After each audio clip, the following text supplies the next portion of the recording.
Hello, good morning.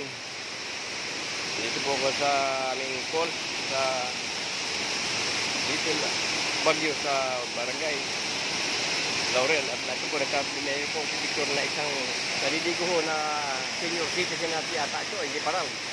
Ayan ho siya oh. Ang ganda po ng kanyang, tingnan naman yung kalakas ng tubig.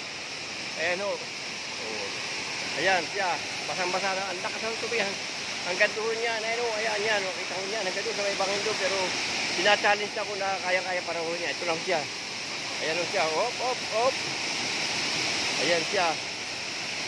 Ayan naman yung aming si Bunso. At nagpunta rin dito, tatry yata, maliligo na rin yata. Ayan ako po. Parang balak na rin maligo. Maliligo ka rin? Sa pool? Ha? Uy, maliligo ka rin? Hindi. Hindi na. Okay. Ito kami, ano po, isa namin kasama yun, oh, yung amin ng news dito. Naanod yung ano? Ito naman ang construction niya. Ito naman yung aming securities. Yan, ang security namin. Oh, sandali. Kasi ang ganda naman. Ito po, okay po. Yan na po kami, ayun, oh, yung aming kwan. Pinipicture yan, sige po.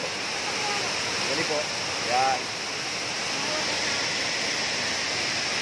Okay. Bye-bye.